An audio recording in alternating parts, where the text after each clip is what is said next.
think I'm here to contribute as much as I can. If I'm not doing this, what am I doing? Yeah. What am I going to do? If I'm 60 and I'm not doing this, what am I going to do? Right. Go retire somewhere and get old? Right. I need to stay young. I need to stay active. I need to stay working. I think work and just the actions of building and of working with people, I think that helps you stay young. And so, I mean, you never know, right? But yeah. Does your wife feel the same? She feels Is that what drives her? Yeah, she feels the same. Yeah, I'm the same way. I think we're trained to get a job and then try to find a way to retire as quickly as possible because we're trying to get away from it, trying to get away from work. But entrepreneurs view work as passion and creation and contribution and purpose and legacy and all those different things. I'm not slowing down anytime soon. You're cranking things up. And not because I need more stuff. It's because the contribution is like super fuel. Being able to help somebody else is really an awful lot of fun. Welcome to the Excellence Project. My name is Eric Worre, and today I'm here with top network marketing earner Jorge de la Concepcion. And I'm sure I didn't pronounce that as good as it needs to be pronounced, but this guy is a rock star, top earner, big leader, built huge teams. I think the lessons that you're going to learn here and the journey that you're going to learn here, how he went from super skeptic to superstar inside of this profession, is going to give you a little bit of a glimpse of what might be possible for you. So with no further ado, let's jump into my conversation with Jorge. Jorge. All right, Eric. How you doing? Doing amazing. How are you? First time podcast ever? First one ever. Unbelievable. How old are you? In this setting, I've done like Zoom stuff, but sure. But in this setting is the very first like one. An official podcast. An official, legit. Wow. Yeah. So how old are you? 34. 34 years old. 34. And kicking butt in network marketing. I'll do my best. Yeah. I want to find out the journey, how you got there, what you've learned. You and your wife, Disney, right? Disney. Yeah. You're here in Las Vegas for an event and she's coming in a day later. So otherwise we'd be having this conversation maybe together. I know she's she's maybe a little shy, bit more but shy. She would have figured it out. Yeah. But I mean, she's a pretty powerful brand herself. You guys 100%. Build together? We did. We have very different roles, but we built together. All right.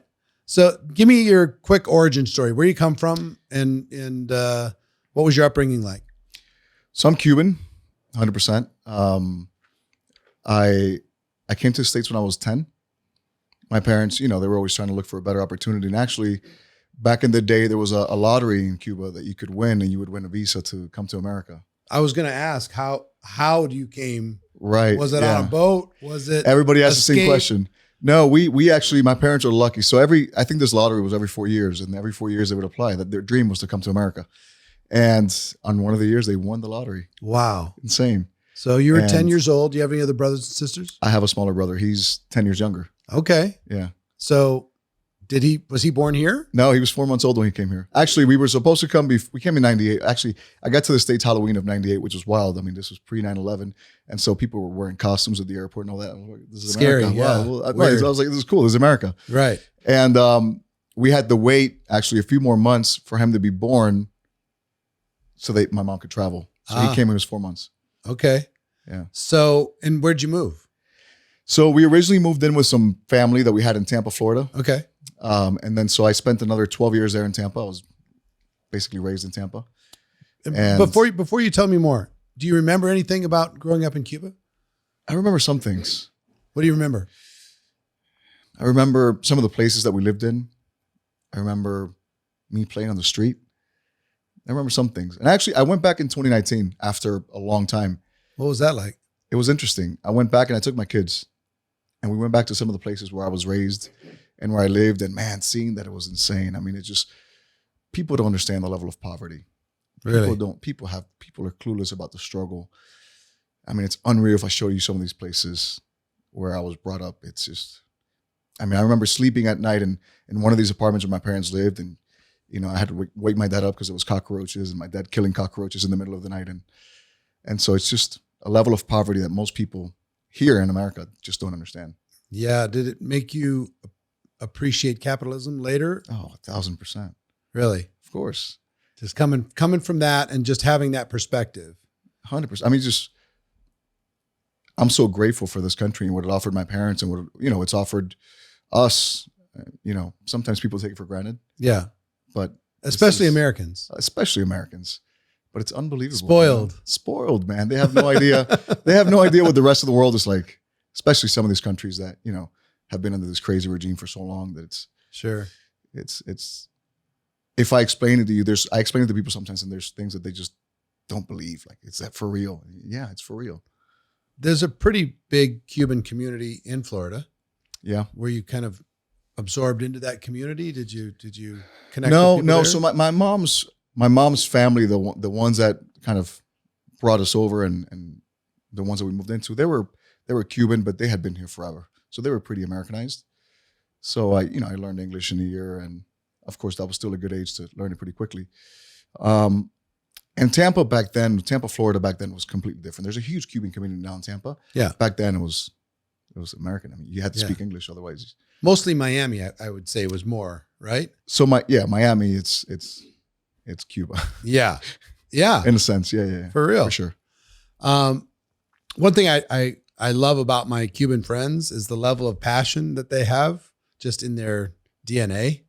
They're passionate people, proud people, passionate people. If they're your friend, they're your friend, families, everything. You're a wildly successful entrepreneur, network marketing leader today. When growing up, were you always entrepreneurial? I would guess maybe in Cuba there wasn't much opportunity to flex any entrepreneurial muscle. Well, I mean, you'd be surprised. People in Cuba, they survive, find a way on selling stuff and just, they figure out ways to. So, in a sense, they are pretty entrepreneurial. Okay. Now at 10, I was just out on the streets playing with my friends and doing stuff like that. But I was always very hungry as a kid. Even when I came over here, I always had big goals and big dreams. I wouldn't say goals. They weren't goals back then. They were dreams of eventually having the nicer things in life, even as a kid. So did you do anything about it as a kid? Were you in sports, or were you trying to start businesses? Were you doing anything? Yeah. young? So I was in sports for some time until, it became very difficult for my parents to drop me off and pick me up from practice every day. And so eventually I had to leave sports and I had to get a job. At 15, I got a job bagging groceries at a grocery store and, saved up my money, bought my first car, got a different job. And then I basically always bounced from job to job, trying to find something that was going to be a little bit better, thinking that there was always something better, right? And looking for something better. And I understood that I had to eventually have some kind of business. Even as a teenager, I understood that was the way to go, but I had no idea what was going to be the vehicle. Right. It certainly never crossed my mind that it would be network marketing for sure. Right. So did you try to start any other businesses before you got introduced to network marketing, or were you just kind of in jobs looking for the better thing? So I bounced around from a lot of jobs and I did all kinds. I was valet parking, I was bartending, I was serving tables, I was, you name it. And I had different ideas in mind of potential businesses that I could open, and none of them ever materialized. But there was, a friend of mine and we were thinking about opening up some kind of like cell phone store. That never happened. Then at some point I thought about opening up a car wash. I like cars. I'm like, car wash. That never went through either. And there was a couple other businesses too that I thought maybe I could do, just trying to figure out what it was going to be. Yeah. When did you finally get introduced to network marketing? So I got introduced to network marketing. It was beginning of 2012. I was probably 23 at the time. Okay. Same time, same age I did. Yeah? Yeah. That's a good age. Yeah. I was 22, almost turning 23. I was Okay. like 2 months away from turning 23. Yeah, I had probably when I just got turned introduced. 23. Yeah. My parents got started. Okay. And they started just for the products. Yeah. And then, they eventually got involved in the business. And obviously we were one of my wife and I were one of the first people they came up to offer the opportunity to. Right.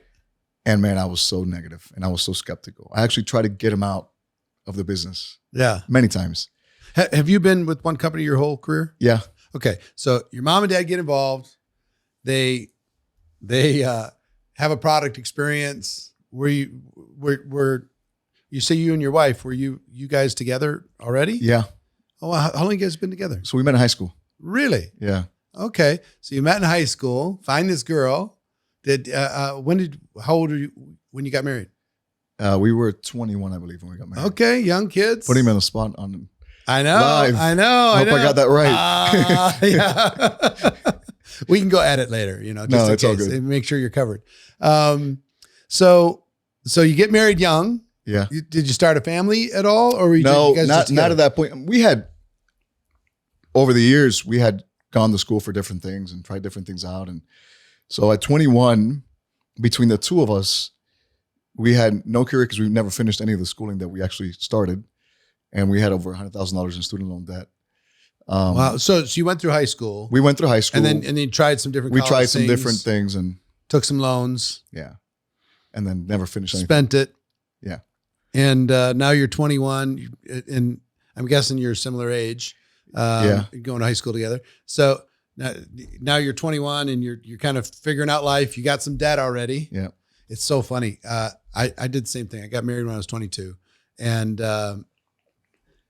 I very quickly, trying to start off on my own, put myself in debt. Very quickly, I have too much month at the end of the money. Very quickly, I'm behind on my promises and I'm getting late notices and I'm getting, overdraft notices from the bank. I'm like, what in the world? Am I going to go broke and bankrupt myself when I'm 23? This is like, this was not the plan to be able to figure out where I was going to go with it. So you start up, you got some debt, which is, not insignificant. No, it's. And are you living on your own at this time? Yeah, we're living on our own. Okay. What were you doing for jobs? So at 21, we were still living in Tampa, Florida. At Yep. like 22, we decided to make a move and move to Miami Okay. to just Be part of the vibe. to figure something out. We Yeah. knew that there was more opportunity in Miami. Okay. We're living on our own. Yeah. We were bartending Got it. and, we were just getting by. Yeah. We weren't like struggling. Living on but- tips, but Yeah, living on tips. yeah, got it. In the whole Miami lifestyle. In the Miami lifestyle. And we didn't participate in the lifestyle. We were just Yeah. You serve. about our money and trying to figure out what we were going to do. So mom and dad get involved, and how do they present it to you? Do they come down? Do you come up? How did you learn about it? No, so I learned. So they were unhappy. They were overweight, and so I learned about it because they had started just to feel better, and so it worked on them. So I'm like, okay, well, I was cool with that, but then they said, no, we're going to get involved with the business, and I said, listen, don't do that. So why were you negative? What did you have some sort it's of just ignorance.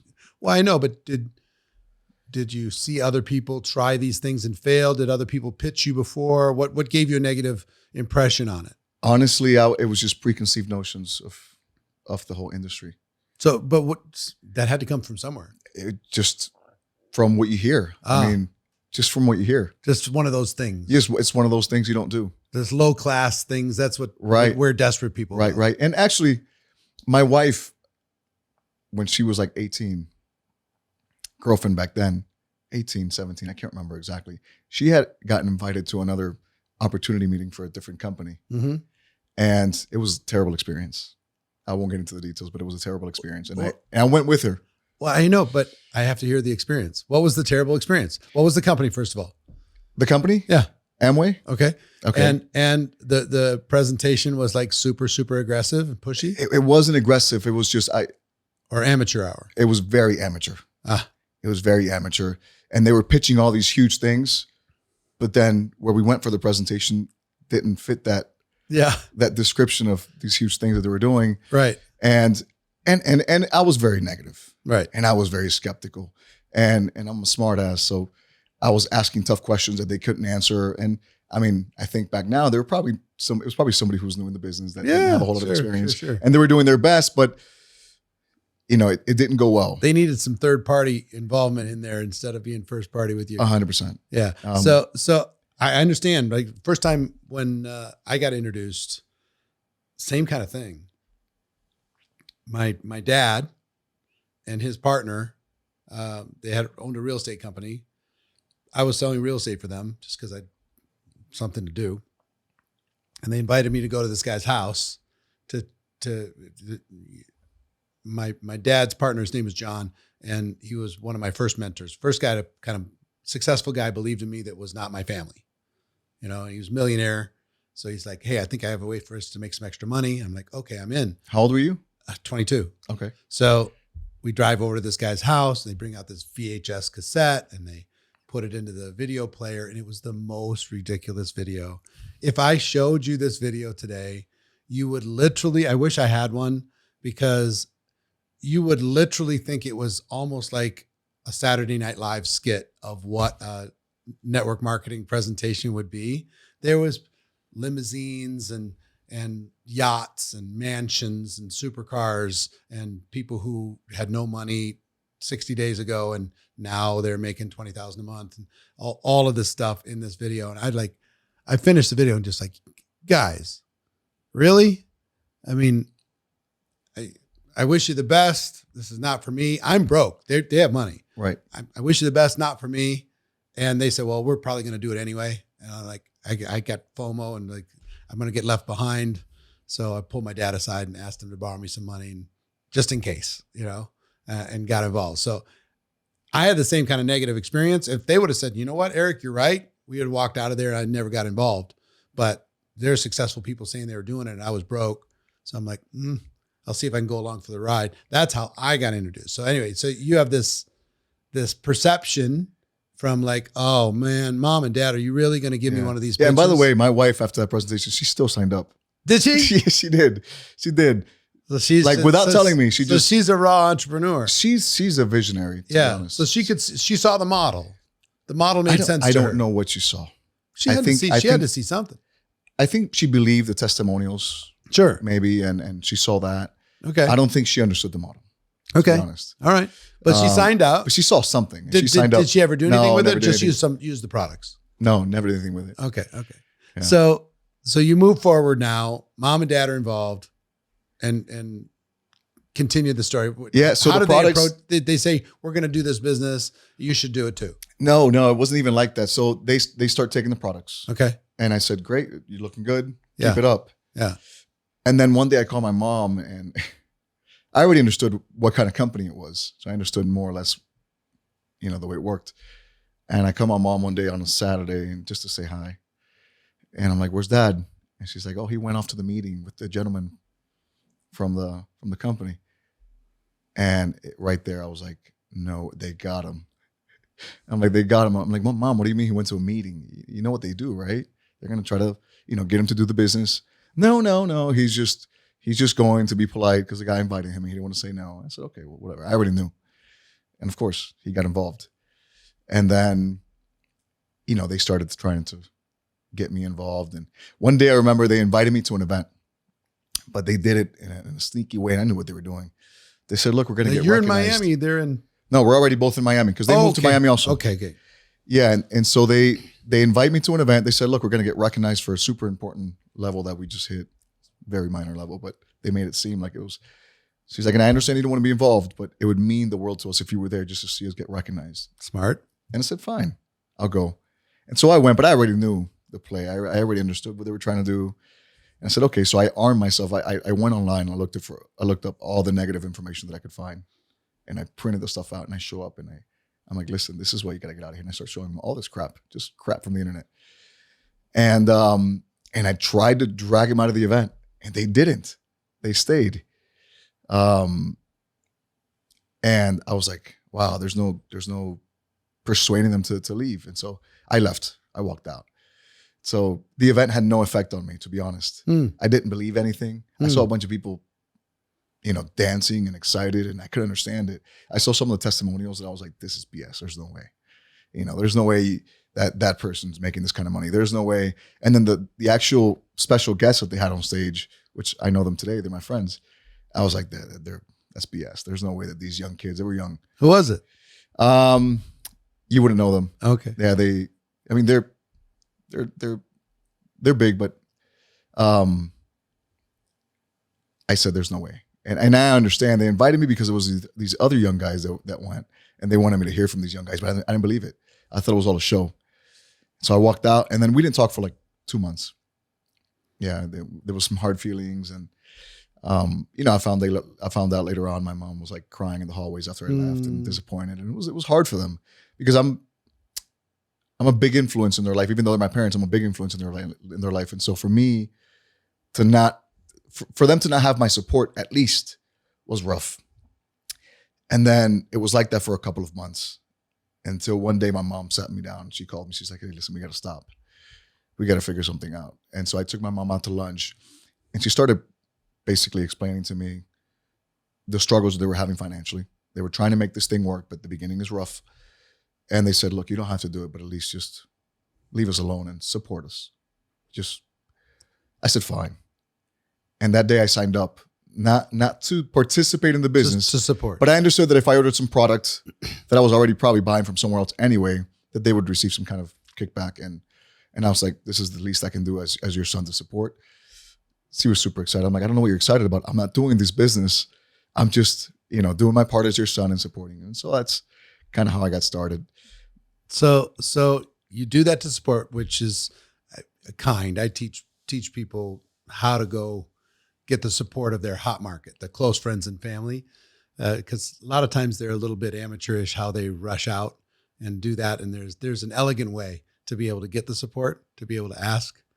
I basically tell people to do 3 things.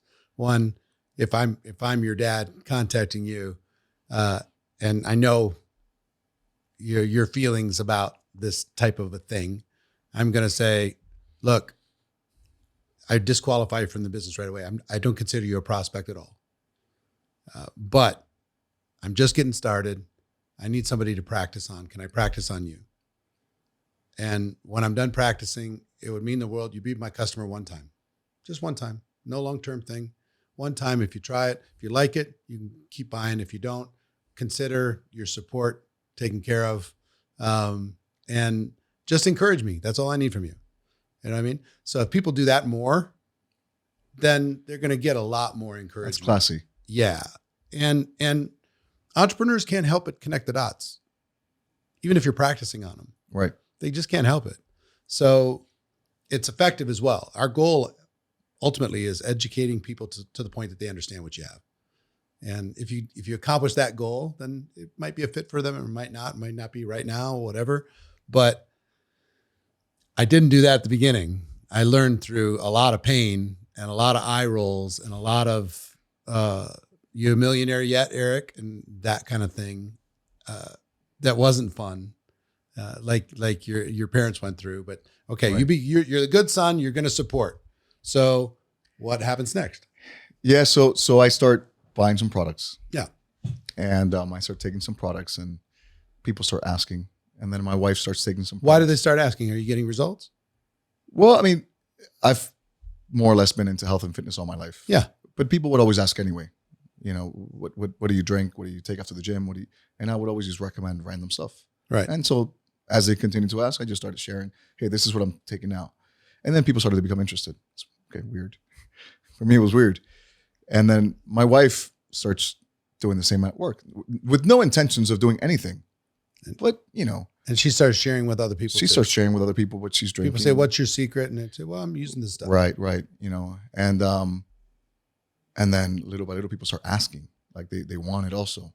And then the most interesting part of it all was that she started sharing, as she always did, just random stuff on social media. Instagram back then barely had any following or anything, but she started just sharing, I'm drinking this, the same way that she would share anything that she would do.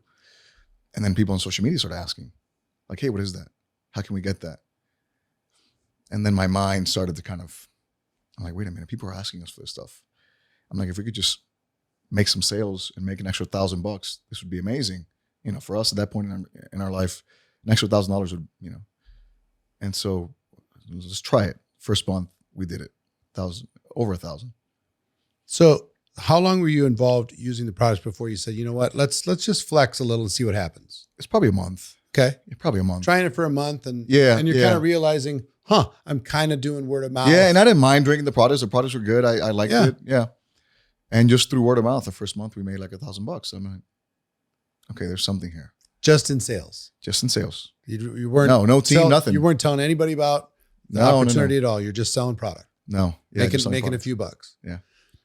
When did you finally kind of like understand how the compensation plan might work if you grew a team?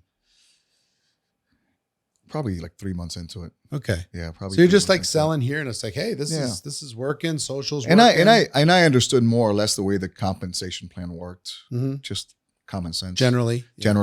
I didn't know all the details, but generally I understood. And yeah, I mean, we did the first month and then second month we did a little bit more. I'm like, okay, there's something here. There's something here. What if we just took it a little bit more serious? Mm-hmm.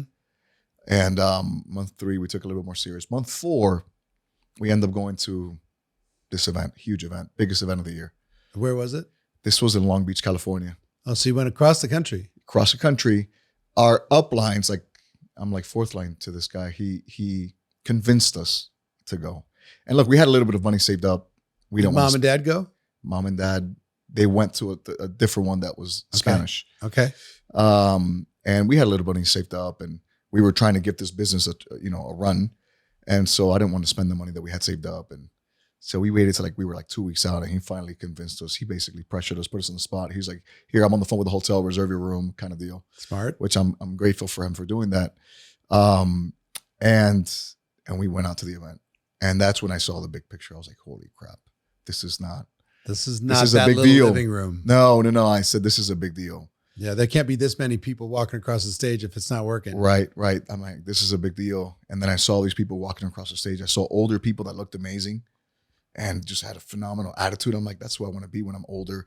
I saw younger people who looked amazing and had a great attitude also, and and just looked great and were excited. And I'm like, this is the first time ever seen something like this, where you got a whole group of people, thousands of people, and everybody's kind of like excited, positive, looking forward to a better future. I'm like, this is insane. Who was more excited at that point, you or your wife? We were probably both equally as excited. In fact, we were there, and then we were there, and we were on social media and with our contacts, and we were just making contacts, making sales, recruiting people while we were sitting down. We just got so excited, and it was. I'll never forget it. Yeah, I think it changed the direction of the business for us. It changed the direction of our life. For sure. That event, for sure. I've been a believer that big events, destination events, are where leaders are born. Essentially, that's where big decisions are made. That's when they get mad. That's when they see the big picture. That's when they say, you know what, enough is enough. I'm gonna go after this thing in a big way. All the major decisions in my network marketing career were at events. They weren't sitting at home staring at the ceiling. They were, partway getting mad and partway getting inspired, comparing myself, looking at other people. Did you have success right away? It sounded like you had reasonable success kind of right away. We took off right away. Yeah, we took off right away. What that event did for me was that it allowed me to see that if all these people from all these different walks of life, different skills, different looks, if all these people were doing it, like, why the hell couldn't I do it? That was the biggest thing. I said, if all these people are doing it, there's no way that I can't do it. Right. And so I left there with that mindset, and we took off running. Hey there, just a quick interruption, especially for network marketers. Whether you're just starting out or if you're ready to level up, GoPro Academy has just what you need to take your network marketing business to the next level. Get step-by-step training on how to get started or restarted the right way, and then get everything you need to earn 6 figures or more and become a network marketing pro. To learn more, just visit goproacademy.com. I've helped millions of people learn how to recruit, tens of thousands of people to reach 6 figures, and I've personally helped more than 1,000 people achieve 7-figure incomes and above in network marketing. I can help you too. Head to goproacademy.com today, and I'll see you there. Okay, so tell me what running looks like. So you were selling up until this point. We were selling up until this point. We actually took 2 team members. Well, it was a couple. Yep. To this very first event, our basically not our only two, but one of our Yeah. only Yeah. distributors at that point. We took them with us, and they took off also. And then, within 6 months, we had a little team built, and then within 10 months, that team grew even more. And then within 18 months, more or less, we made it to one of the top levels in the company. When did you stop doing your other jobs and do this exclusively? How long? Oh, right after that event, I think right before that event, I had actually just decided we're done. Yeah, We're just going to do this. Yeah, and then my wife stayed at her job for a few months longer Mm-hmm. because we still needed that to be sustained by something Mm-hmm. while we were getting going. But I think like within 2 months after that event, she quit her job and she was all in. At that time, she had also recently become pregnant. Mm. I think we were like 2-3 months in the business when we realized she was pregnant. And so we said, oh crap, now we really got to make it in this. Yeah. So her belly was growing. And so like 2 months in after that event, she quit and we both went in. Okay. So this kind of skeptic turned believer turned builder turned leader. How long until you felt like you were a leader? That's a good question. I've always felt like I've had leadership in me. But to be honest, even through the first few years of building business, I wasn't completely aware of everything that we were doing. Yeah. Things were happening. It was just we were adrenaline. making things happen. It was adrenaline, natural ability, but for a big part of it, we were just going with the flow and had no real idea of what it was that we were doing. Mm-hmm. And it wasn't until a few years later that we started to kind of realize, okay, this is what happened. But it was excitement, adrenaline, and of course, you had to have some level of leadership to get these people to follow you. Right. So I think that my leadership abilities have certainly gotten a lot better over the last few years. Sure. As I look back and I learned more about what I actually did. Well, when you say a few years in, 3-4 years in, you look back and kind of figured out what you did. What did you do? What was the formula? When you look back at the things that worked to be able to grow a business outside of enthusiasm and belief and ambition, let's go. What were the things that worked for you? Yeah, one of the things that played to our advantage is we were probably one of the first to endeavor into this whole social media atmosphere back then. There wasn't a whole lot of people doing it. And so there was other people doing it, but we were probably the first ones that figured out how to build a structure behind it, how to take the most advantage of it. Mm-hmm. There was really nobody else in the company that was doing that. We kind of pioneered that. Yeah. And then that played a huge role. It played a role in growth, but I have to imagine, because I remember that season, I have to imagine that you caught some heat as well. Oh, that you got 1000%. resistance from the company, you got resistance from other leaders, you got resistance from old school people. This is not how we do it. You're breaking the rules.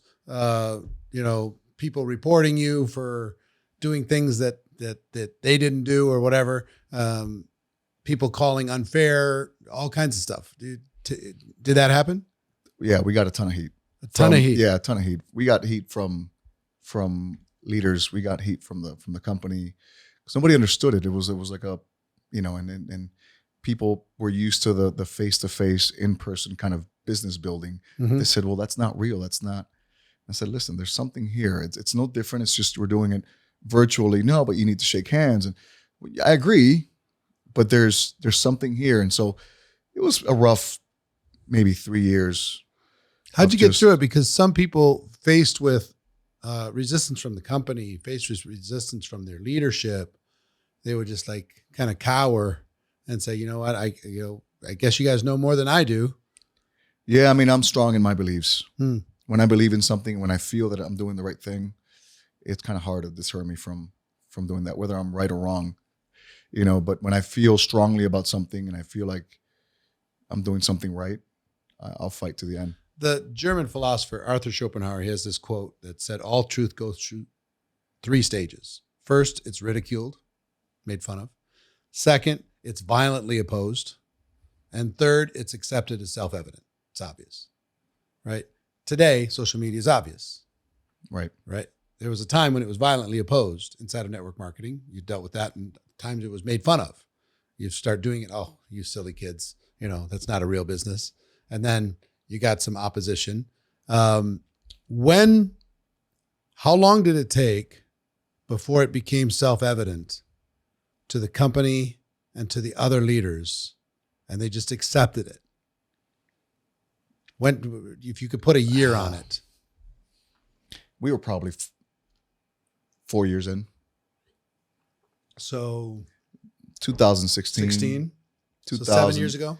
Yeah, 2016, 2017. It was like, okay, just leave them alone. Yeah. Because then And everyone, you had proof. yeah, and we had proof. And then it wasn't just us at this point. It was like everyone in the company Mhm. started adopting it in some way, shape, or form, Yeah. and started implementing some social media aspect into their business. So it was like you couldn't fight it anymore. And I Right. mean, today I think pretty much everybody in the world and whatever company you're a part of Sure. utilizes it to some extent. Was that the same things that I went through?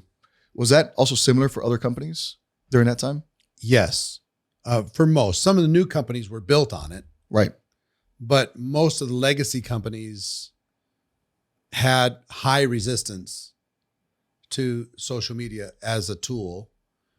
And for some reasonable reasons at the beginning. One is people were just spamming everybody. They're just spamming people's inboxes and spamming messages to everybody's pages and being a creep, not doing it in a classy way. And then they learned that doesn't work, and adopted more classy styles in order to be able to utilize that. And then they learn from each other. I see how this person's growing their business, and here's how they're pivoting the conversation to a customer. All right, here's how they're making the pivot to a business conversation. Oh, all right, here's how they're using social to train their team or communicate with their team. Oh, okay. So they slowly, the whole profession started to say, okay, what are the best practices that we can utilize? And there's still some today that say, nope, no posting. Really? Big companies, no Wow, posting. Huh? I find that hard to believe. That's crazy. And the reason, I think they're a little over cautious when it comes to the regulatory environment and product claims or opportunity claims that sometimes people overhype what Right. we have, and it puts the whole organization at risk because they're representative of the company. So it does have to be responsible. So I think, in my opinion, if they're not utilizing it, they're leaving money on the table. It's For sure. Everybody should be a little media company today. Every entrepreneur needs to build their brand because it's just picking up fruit off the ground. I mean, it's the easiest thing to add. It's an and, it's not an or. I think long-term, there's face-to-face, belly-to-belly for forever. And then technology came in and it became a blend of those things. And then people during pandemic shifted all to technology. Right. And now I think the balance is coming back of a combination. You get more relationship, more meaning in the relationships when you're face-to-face with someone. It's stickier. So you get more scale from all the technological reach. That's one of the things that I think played a huge role in our success, is that we learned how to bring in large numbers of people through social media, Mm-hmm. but then we figured out ways to get them together in person. Yes. And so we became really good at this, huge event attendance. And so we managed to bring large numbers of people in, but also get large numbers of people to meet in person and come together. I know for a fact that played a huge role in the rapid growth that we had. Right. So in talking about your social media strategies, give me a handful of strategies that the average person can do that would work for them. Well, it's changed a lot over the years. But one thing that stays, and doesn't change is the fact that you have to you have to be the best version of yourself. You have to be attractive. It doesn't matter what industry you're in or what company you're with. You have to be the definition of whatever that salesperson should look like or should be. So it's always, looking the part, making sure that your feed is attractive, making sure that that you're the best representation of your company. And of What your about business. people that don't look like you? Well, there's still ways they can do They it. could be entertaining. Well, everybody has something. Yeah. Everybody has something. There's still ways of doing it. Just because you don't look a certain way doesn't mean that you can't do your best and look your best. Sure. At all times. And so, too many people just their feed is just not attractive. And so the brand, there you go. how you show up, what you stand for, what you represent needs to be interesting, entertaining, attractive, bring Yes. some value. And it's got to be authentic and real. That's where it all starts. Like I could never try to be funny because I'm not. And too often I see people trying to be funny that they're not. And so you got to find whatever fits you. Let me And ask your you about style? authentic, Yeah, sure. because I was involved early in my life with some performance-based stuff, some theater stuff. And in that performance, people said, just be yourself, which was terrible advice for me because myself was not interesting and insecure and anxious and doubtful and all kinds of things. So if I was authentic that way, it was really bad advice. So what I landed on was to be the best version of myself. Okay. To show up energetically as strong as I could. I had a mentor who helped me because I'm such an introverted person that I'll literally get inside my own head. And some people walk in the room, they brighten the room, and some people dim the room. I was so in my head, I'd dim the room. I'd walk in and everybody like, whoa, it's like a cloud just came in here. What happened? And it was just me thinking. I'm grinding and strategizing and thinking all the time. And I remember going to a lunch with this mentor and we're sitting down with a prospect talking about it. And afterwards he just said, if you do that again, I'm never going to lunch with you. What are you talking about? He said, you couldn't have been more dark in this lunch if you tried. He said, really? I was just thinking.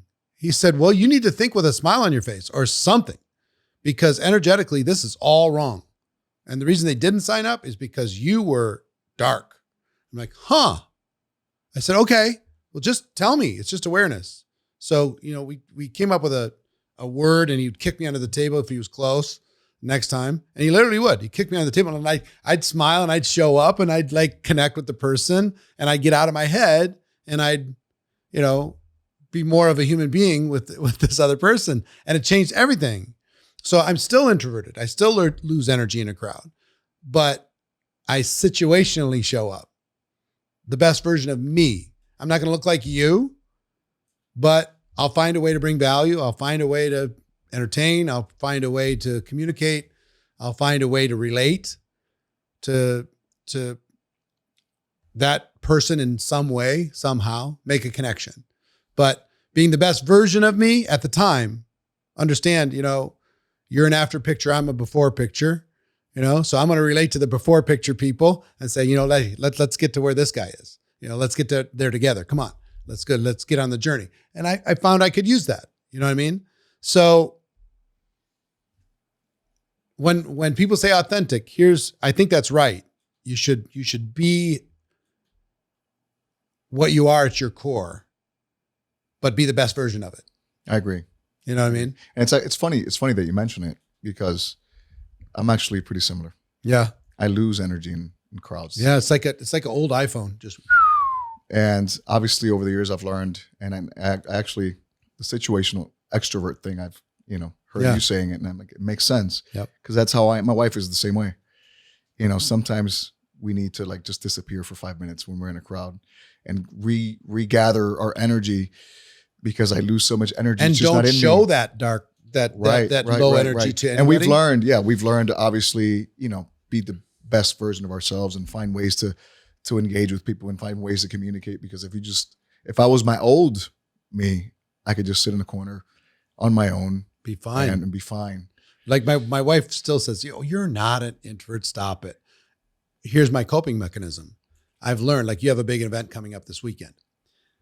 I've learned that coming into that environment, I'm going to have to be on, like fully wattage all the way cranked up, big smile, taking every picture, shaking every hand, dropping encouragement into everybody's ear, in the bathroom, in the hall, at breakfast, at lunch, on stage, afterwards, having a drink with the gang, but it's all business, right?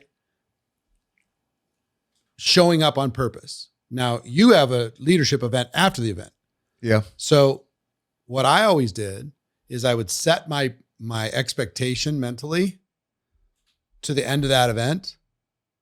And then I would know that I could turn it off and stare at the wall for a while and recharge. But if it's a week, it's a week. I'll do it for a week. But I know at the end, you're going to need to leave me alone. Yeah. I'm going to have to stare at the water or something. I'm going to have to like mindlessly do something in order to be able to reset my batteries. But I also learned another interesting thing is how powerful we are in that environment if we show up energetically right. And here's what I mean by that. You're kind of a celebrity, or you're more than a celebrity. Where are you in the ranks of your company right now? I'm one of the top in the world. Top 10? Top 20? Top 20, you could say. Okay, top 20. Top 20. You're a celebrity in a major legacy company. So people only have 2 celebrity stories. Do you ever meet a movie star? Right. They only have 2. They're the greatest person in the world, nicest person in the world, or they're the biggest asshole ever. They totally ignored me, thought he was too cool, whatever. That's only 2 stories they have to tell. And every interaction you're going to have at your event, and this is advice for any leader at an event, is they're going to leave that interaction with you with one of 2 stories. You're the greatest or you're the worst. That's what they're going to go tell everybody. So for those of you I had to take 1,000 photos, 1,000 selfies. I had to sign 1,000 t-shirts or whatever it happens to be. I was tired. I didn't want to do this anymore. I was grumpy. I learned that little interaction when, you gave somebody a fist bump on the way to the bathroom or something, changed their life. Oh, it makes a difference. Well, it's like that Michael Jordan story. I forget where I heard it, but they said that he would say that he had to be at the top of his game in every single game because you never knew who was in the audience that probably saved up to be there. And that was probably the only time that they were going to get to see him play. And he had to leave a memorable. I remember when it really dawned on me, because I got a little early on, I was a young guy like you, and I was a big shot. And I was like, I'm introverted. I need to go have my space. I can't hang out at this party for all night. I can't be a bright, shining light all the time. I'm a human being. So I was, playing this big shot game in my mind. And I remember a person came up to me at an event. We're doing a huge arena and people were walking across the stage. And if you're ever on the stage greeting people getting recognized, you basically say the same 2 or 3 things. Yeah. Congratulations on your success. I'm really proud of you. You're going to go all the way to the top. Look at me. You have a great future. That type of thing. You say over and over and over and over to 500 people as they go across the stage and they get their moment, they get their picture. So 2 years after one of those, I was kind of in my big shot mode and a person tapped me on the shoulder and said, "Do you remember what you told me? I walked across that stage 2 years ago. Do you remember what you said?" And I've learned to do 2 things at these big events. One, it's always nice to see you. Never it's nice to meet you. that'll kill you. Yep. So always nice to see you. Good to see you. Yeah, good to see you. And second, remind me. Yeah, I know, but tell me. So he said, you looked me in the eye and you told me that I had greatness inside of me and I was going to go to the top. And I was thinking about quitting, but I decided that day I was just going to go. So I was just like, man, it was one of 1,000 moments for me. It was one moment for him. Right. So I was like, okay, from now on, any picture, as long as you want. Yeah, of course. So in that scenario, you would say, please remind me. Yeah. Okay. That's what I would say, but I'm like, maybe there's a better. Yeah. Just remind me. There's a lot of people that day. Remind me, I remember you. Yeah. Remind me, tell me what made a difference. Yeah. And all these interactions, people will tell that story for forever. You told me this and you told me that. I live for the little tap on the shoulder. You don't know me, but 5 years ago, I was at this event or I watched this thing and that one comment changed my whole life. So I learned to just be on in that moment because you have a gift to give as a leader, So anyway, back to your story. Yeah. Back to your story. All this stuff's fun, right? It's amazing. How do you and your wife build together? Yeah. So in the beginning, it was a lot of trial and error, trying to figure out what to do so we wouldn't step on each other's toes, and we would step on each other's toes from time to time. But we eventually realized that we both had very different gifts and very different ways of doing things. And so we just figured out what we were going to be best at. And so she's actually super shy, but it's the weirdest thing. In front of the camera, she could talk to her phone on that camera all day, like without any issues. See, I'm the complete opposite. So I could talk to a group of people, no problem. I could talk to an audience, no problem. I could talk to somebody one-on-one, no problem. If I had to talk to my phone, I just feel so weird, so awkward, so unnatural just talking into my phone. I could never do that. I don't want to say I can never do that. I could probably do it if I had to. But what we realized was that she could basically be the face of the whole thing. And I could kind of just be in the back end, mentoring people, working with people, and, creating everything that kind of happens in the back end. We tried that and it worked amazingly. And that's how we still kind of operate today. Yeah. So she's the face. She's the face, and then on she social. does on social. And then she does more of the day-to-day stuff. Okay. More of the day-to-day stuff. Are you kind of strategy, vision, tactics? Exactly. Team building. Exactly. Mentorship. Mentorship. But she does mentorship. She too. She does some mentorship. Yeah. Okay. Yeah, she does some mentorship, but I probably do most of it. Okay. So I'm kind of in the back doing basically everything you just explained. She doesn't like speaking on stage. She doesn't like. She does if she has to. Yeah, but in the moment. In the moment, if she has to, she'll do it. But I'm the one that's usually handling all that. And well, if she was sitting here, what I would tell her, and I will tell her this weekend, that's the gift that she needs to give, because the world needs it. The world needs to see her tell that story, not just online, but on that stage. Just pretend it's a big camera. Yeah, I mean, back in the day, I remember there was a few major events that she had to speak at, like in the company. And one of them, she was tearing up and everything on stage. Mm-hmm.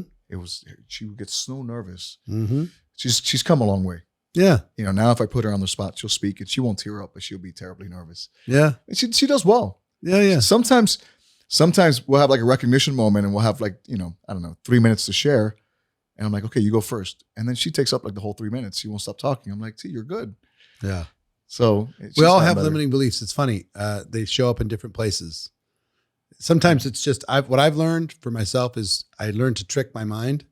If she's comfortable in front of the camera, pretend the audience is a camera and literally block them all out and act as if she's doing a live video on Instagram or something. That's a good little trick. Truly. I learned how to kind of just trick my mind in a bunch of different areas on the things that I was uncomfortable doing, because I've been talking about this quite a bit lately, is there's this big lie that is being told by billionaires and iconic entrepreneurs. And I don't know why they keep telling this lie, but here's the lie. Only do what you love. Oh, yeah. And if you only do what you love, you never work a day in your life. It is the biggest lie, is the biggest nonsense ever. I never loved prospecting. I never loved recruiting. I loved the team. I loved the result. I loved helping people, but I was always uncomfortable. And they said, if you do it long enough, you'll get comfortable. I didn't. I was uncomfortable, but I was willing to do it anyway. Right. And we live in a society that people only do it if it makes them happy, every piece of it, but they're not willing to do something that is uncomfortable. Yeah. No, it's interesting you bring this up. I just had a conversation. So I left Miami yesterday to come here to Vegas. And right before leaving, my son is a jiu-jitsu champion. Wow. Like he's a Pan American champion. Amazing little kid. Amazing. Just How old is he? He's 10. Oh my But God. he's like a man. I mean, this kid, obviously we've brought him up. Can he with tear you values up? and stuff? Oh, he could probably tear me up. Give him a couple years until he's bigger and he'll tear me up. Yeah. Wow. And he recently became the Pan American champion. Like, I mean, he's amongst the best in the world at his age. Wow. It's really impressive seeing him fight. But he just hit this major milestone a couple months ago, which was winning this huge championship. He's been training for 3 years. You know, that's every little jiu-jitsu kid's dream, is to win that. And then he had, right before coming here for me, he had like this huge breakdown. And his mom calls me down and he's crying and he's, and he's saying he's not happy.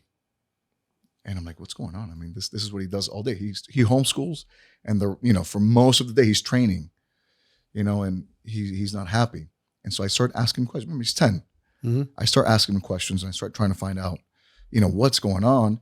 And it's just, he's having one of those moments where I think he lost motivation, and he lost, he doesn't have a goal on what he wants to achieve next. He hit the top. And now he doesn't know what he wants to do, but he's like, I just, sometimes I got to go to practice and it's not fun. I don't want to go because it's not fun. I'm like, listen, buddy, one thing you got to learn is that in life, you're going to have to do a lot of things that are not fun. I'm like, but how did it feel winning that championship? He's like, no, that felt great. I'm like, well, in order to have that feeling, you're going to have to go through a lot of times where you're not going to be happy. I'm like, because I'll tell you what, if you had to compare playing video games or going to train and work your ass off, you'd probably think that he's like, yeah, playing video games is more fun. I'm like, yeah, of course. That does nothing for you. I'm like, so of course, some days you're going to go to practice and you're not going to like it. But guess what? That's part of life. And I'm like, and you got to learn how to do that now, because when you get older, it's going to be even worse. I'm like, so stick to it. Let's set up a goal. The reason that you're not excited and that you're not happy is because you have nothing to work towards. Let's set up a goal. What do you want to do next?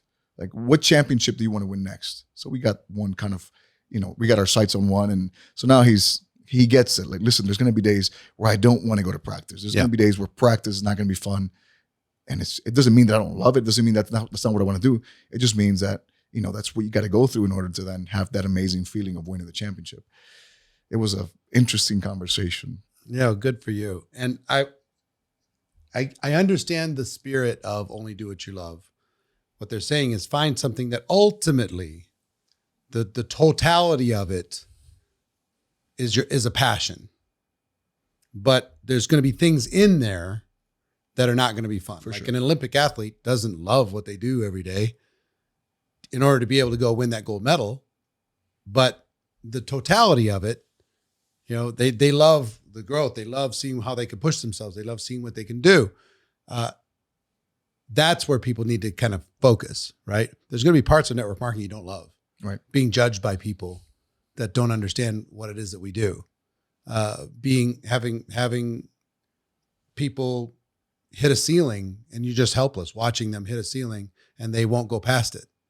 They'll stick, or they'll just leave after they have started building and growing a nice foundation. They'll just stop cold. And you're like, whoa, whoa, whoa. And it's painful as a leader to like watch that happen, go through the ups and downs, deal with the battles that corporate has to deal with, or regulatory stuff has to go through. That stuff's not fun. But what you're going to see this weekend when you get together with your team is the end result of all of this, being able to grow together. Right. And I think that's what I think ultimately that's what we should learn to love is there's going to be a lot of things in the process that you're not going to love. Yeah. And you got to learn to deal with it. What are your least favorite things? What are my least favorite things? I have a hard time working with like brand new people and people who are not at the level mentally. Hard to go back, put those work clothes on and yeah. That's like, nowadays that's I got to start somebody in kindergarten. Yeah. I really enjoy just, working with people who are, let's go, listen, nobody likes prospecting or talking to random people. Some people do. Some people seem like they're amazing. Some people, yeah. Some people do maybe. I never liked it. For me, I did it because I had to, but I never liked it. It was just a means to an end. It had to be done. Yeah. But it was never my thing. It's not my thing now. Remember, I'm introverted. So for me to spark up a conversation in an elevator, it's rough. Yeah. Have I done it? Yeah. Some of my greatest people in the business came from people that I just met somewhere and you were in a mood. And you're in a mood and it just happens. Yep. It just happened. But not a lot of people like that. I tricked my mind on once you get to the top, how do you go work with a brand new person again? Because it feels like it's kind of beneath you. It's just like, show me something first, and then maybe I'll give some effort, but I don't have time for this. I trick my mind again into learning to sort through the group and look for three things. If they're hungry, willing, coachable, if they're those three things, if I can see that they're those three things, then in my mind, I was going to reach down and give them a gift of my attention, gift of my time, gift of my experience. I was going to be like Steven Spielberg tapping somebody on the shoulder and saying, I think you'd be good in the movies. Come with me. Tapping somebody on the shoulder inside the team and see, you know what? I think you got what it takes. Come with me. Yeah. If you're willing, hungry, and coachable, I'll mentor you. So that's a big part of what we've been doing recently. And my wife is great at working with a lot of the new people and stuff. But for me, those are the things that I'm looking at now. I'm like, if I'm going to invest my time, I want exactly those three things that you mentioned. Right. And sometimes one of the greatest gifts I got, my dad's best friend and my mentor, John Joyce, when we were walking out of that house after having signed up, my dad loaned me money. And that was the horrible presentation. Yes, terrible. I had, up until that time, I was 22 years old. I had 18 jobs by the time I was 22 years old, bouncing around, doing dead end. I did everything you could do in a restaurant. I mean, all the minimum wage stuff, manual labor, whatever. And the last year I was selling real estate for those two guys. And we leave the presentation and John Joyce is a millionaire. Charlie, the guy who signed him up, was also a millionaire. And my dad, who was partnered with John. And I'm about 20, 25 feet ahead of them walking to the car. And they're just chatting. And John says to the other two, mostly to Charlie, he said, do you see that kid? And I hear him. Do you see that kid? That kid's going to do better than all of us combined. And I heard it. He didn't mean me to hear it. I don't know if he did, but I heard it. And I was like, really? He believes in me more than I believe in me. What do you think he saw? I don't know, but he saw something. And at that moment, I can't tell you what that gift did for me. The gift was like, I'm not going to make him a liar. I'm going to see if I can make what he sees in me real. Because like 90 days in, I wanted to quit because everything had fallen apart. And I made a few bucks the first couple months and then it all fell apart. And I wanted to quit, but I couldn't make him a liar. I just couldn't. So sometimes when you have a large organization, giving people the gift of belief in them is tremendous. I'll tell you it a different way. when I'm about a year into my network marketing experience, there was the number one distributor in the company who was a couple of years older than me. And he was making like $100,000 a month at the time. It's just like, and he was almost my age. Wow. And I'm like, what in the world? And I'm struggling. I'm just barely holding on. And I lived in Minnesota, and I heard that he was going to go do a week's worth of events in Detroit, Michigan, which is like a 12-hour drive. I have no money. I'm broke. And I get him on the phone. He's like 17 levels above. So you're in his line. Yeah, I'm in his line, but he's never ever going to see a penny from me. Right. I'm so deep into that structure. He's like, "Where are you again?" I'm way down there. I know. So I asked him, his name is Jeff. I said, "Jeff, I see you're going to be in Detroit. Could I come over to Detroit and just shadow you, watch you for a week while you're there?" And he said, "Yeah, sure. Why not?" So I'm like, "Cool," because he had presentations all lined up. So I have no money. I get in a mint green Pontiac 6000. I drive to Detroit 12 hours, and I have no money to check into the hotel. So I sleep in the car. So I'm sleeping in the car in the parking lot, and have my stuff in the back seat. And in the morning, I would get up and I'd go in and I'd towel bathe myself, Wipe yourself down in the bathroom in the lobby. And I put my one little suit on, and then I don't drink coffee, but I'd sit in the lobby with a little cup of coffee, acting like I'd been down there the whole time waiting for him to come down every morning. So he'd come down. All right, let's go. And we get in the car and we go. And I watched him do presentation after presentation after presentation. And I watched him do one thing. And here was the one thing. Every presentation, he picked somebody out of the crowd. He did little groups of like 15, 20 people. He picked somebody out of the crowd and he took them like down the hall. I'm like, what, and it was always, there was no pattern to it. He just picked somebody out and he took them down the hall. So I finally like went and listened. And here's basically what saying to that person.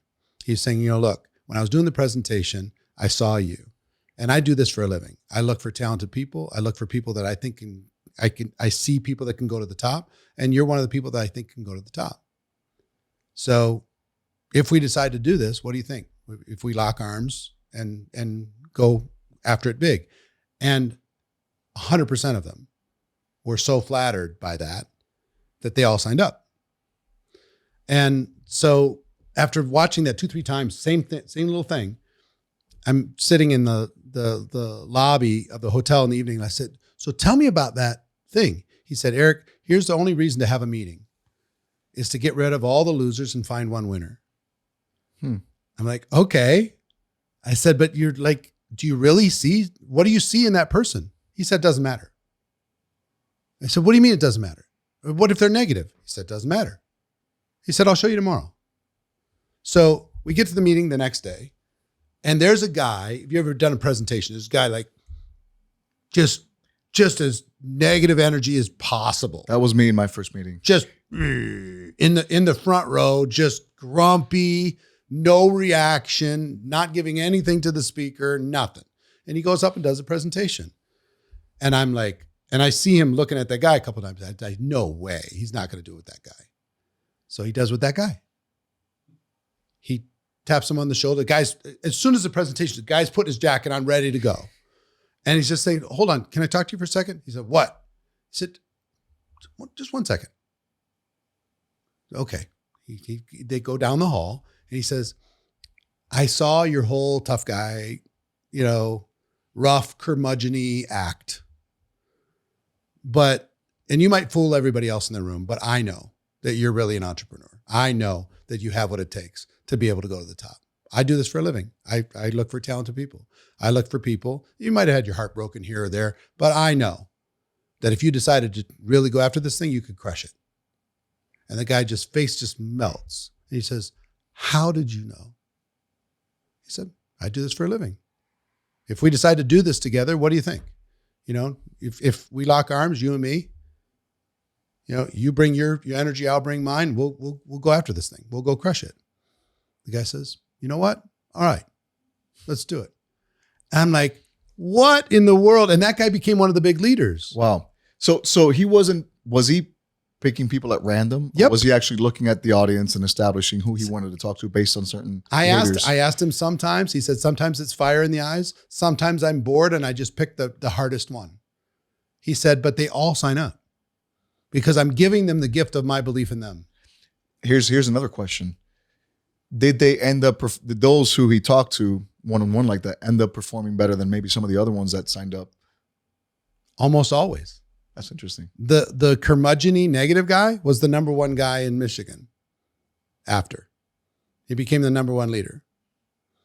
The most negative guy, I would have tried to get him out of the room so he wouldn't infect the rest of the prospects. He's like, no. Let me show you. So the gift of belief. Yeah. Reaching down. I mean, I'll challenge you to do it this weekend. Yeah, no, you got me thinking. Right? Take somebody who's not the average person that you would normally, tap on the shoulder and just pull them aside. Do it 5-10 times this weekend. Pull them aside and say, I just want you to know, I see something in you. I think you can go all the way to the top, and I built a huge team, so I should know. So if you decide you really want to go after it, let's do this big and watch what happens. The gift of belief that I got, the gift of belief that we can give, is a pretty amazing thing. That's powerful. Yeah. So anyway, back to you. It's a good thing that this is going to air probably after the event is over. That way they don't know. But again, whether or not you're experimenting or you really see it, right? You're going to really see it in some. And you're going to see some people that are stuck that just need somebody to believe in them. And you can give that gift. So again, what it did for me is like, I have a gift to be able to give to a person who just signed up yesterday, even though that's annoying and it's kind of beneath me and I'm going to kindergarten again. And I got to change diapers and I got to raise this little baby and, deal with that nonsense. And I already got this huge team. I'd rather just manage the team. But I have a gift that other people don't have from that position to be able to transfer my belief to another person. So anyway, yeah. Well, I'm going to take it on. Yeah. I can't wait. Challenge. Yeah. Let me know afterwards. And then I'll let you know for sure. Yeah. And all the listeners, I would encourage you to do the same thing with somebody on your team or a prospect. Next time you have some prospects, just give them the gift of belief. Yeah. And by the way, I'm thinking it doesn't really even matter at what level you are or what point you are. The fact that you're bringing them in means you have more experience, and it could work for anybody. Yep, it really does. I'm telling you. And I'm so grateful to John for that one comment that he didn't even know I heard. It's tremendously. It was such an amazing thing for me. So did you ever tell him? Oh yeah. I mean, he's passed away now, but he was my first guy, believed in me more than I believed in myself, that didn't have to love me because of family. He just always saw something in me. He was always pushing me, always challenging me. And sometimes the student becomes the teacher and you move beyond and you grow beyond, but there's always respect, right? With all of it as you go. What are some of the biggest lessons that you've learned in network marketing? What, as if let's say somebody's looking at this and saying, you know what, I'm not sure if I want to really go after this, but if I did go after it, what do I need to know? Number one, probably never prejudge. You never know. You never know. There's so many wild stories out there of people who are, amazing leaders today and big people in the, in many companies that just you would have never imagined. So you can never prejudge. You don't know who you're talking to. Not only that, you don't know who they're going to bring in. So that's actually part of my story. So the way that my dad was brought into the business, he was walking out of a supermarket and there was a gentleman out in the parking lot handing out a flyer to somebody else. And my dad overheard the conversation. And my dad actually approached the guy And he asked him for a flyer. He said, I'm interested. What is that? And so that's how he got started. But then imagine, my dad brings me in. This guy would have never imagined that. They had no idea. So it's not only, you never know who you're talking to, you never know who's in their circle and who you could reach through them. That's one of the beauties of this business. So what else? Keep an open mind, be willing to learn new skills, be willing to adapt, be willing to pivot when needed. I see so many people stuck in the business now, and the main reason they're stuck is because they're not willing to let go of their old ways and pivot and adapt to new circumstances or just a new way of doing things. So, imagine how many people resisted social media when we brought it in. That could have, benefited tremendously from it, yet they lost out because they weren't willing to pivot. And, 3 would probably be, kind of goes hand in hand with that, but always remain a student. You always have to be looking, for the next thing that's going to, it could be a lesson. I've learned many lessons here from you today, but you always have to be willing to listen and learn and grow. I want to ask one more question, and maybe you can answer for you and your wife. You built a huge business, major income earner, very influential in your company and in the profession. Young man. A lot of people started when you started. Some came and went. Some built to 1,000 a month, and that was all they were ever going to do, and they stopped. Some stopped at 5,000. Some stopped at 10,000. Some stopped at 20. Some stopped at 100. A month, not a year. What caused you to continue to build and grow when the world kind of tries to lean on you and say, when is enough enough? You have all your needs met, your kids are taken care of, you're taken care of, just enjoy it. This is why you do what you do to be able to kind of retire and kick back and live the lifestyle. What keeps you innovating and growing? So it's 2 things. The first thing is I like winning. So it's a game. It's a game. Yeah. And I like winning. And the only way to win is to stay on the field and to, keep practicing, keep trying and, do it every day. So I enjoy winning. Yeah. And the second thing is, which I think is probably the most important one, is there's a lot of people who believed in me. There's a lot of people who haven't made it yet and want to make it. And there's a lot of people who are counting on me, and I can't let these people down. So more than winning today, I do it because of those people. Contribution. And I want to see a lot of these people succeed. Is there a number, or is there a time? Are you going to do this for the rest of your life? Listen, I'm 34. I know. That's why I'm asking. Is it just you go infinitely because you get so much benefit from the contribution to others, and your emotional needs are met, and you're in the game, you're playing all that stuff? Is there a number that you have in mind that would be the number, or is it just I'm here to contribute as much as I can to as many as I can? I think it's the latter. I think I'm here to contribute as much as I can. If I'm not doing this, what am I doing? Yeah. What am I going to do? If I'm 60 and I'm not doing this, what am I going to do? Right. Go retire somewhere and get old? Right. I need to stay young. I need to stay active. I need to stay working. I think work and just the actions of building and of working with people, I think that helps you stay young. And so, you never know, right? But yeah. Does your wife feel the same? She feels Is that the what same. drives her? Yeah, she feels the same. Yeah, I'm the same way. I think we're trained to get a job and then try to find a way to retire as quickly as possible because we're trying to get away from it, trying to get away from work. But entrepreneurs view work as passion and creation and contribution and purpose and legacy and all those different things. I'm I'm not slowing down anytime soon. And You're cranking things up. And not because I need more stuff.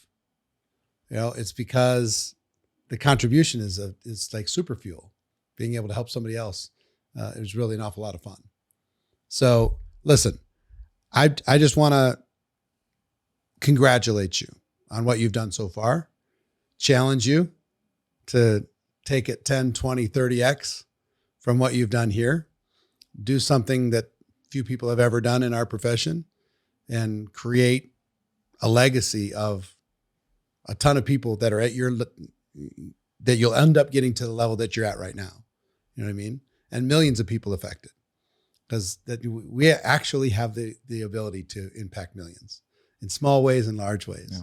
It's a pretty cool thing. So congratulations on your success. I know you're just warming up, and I think we'll do a lot in the future together. I think so. I want to thank you as well, because I mean, you, without even realizing it, have played such a huge role in our business, and obviously and beyond that in many other businesses also. But you're a key player in this industry. You know it, and we need Eric. Oh, thanks, brother. I appreciate you, man. Thanks for coming in. Too. Been a pleasure. So that's my conversation with Jorge de la Concepcion. What a leader. Next time we're going to get his wife, Disney, in here to have that conversation as well, get that perspective. But if you got value from this, do me a favor. Make sure that you subscribe to this channel wherever you're watching. Make sure that you give it a like. And if you would, give it a review. Help us spread the word. That's why we do what we do. That's why we put this show on, is to serve as many people as possible. So pay it forward. Thank you in advance. And everybody, make your day amazing.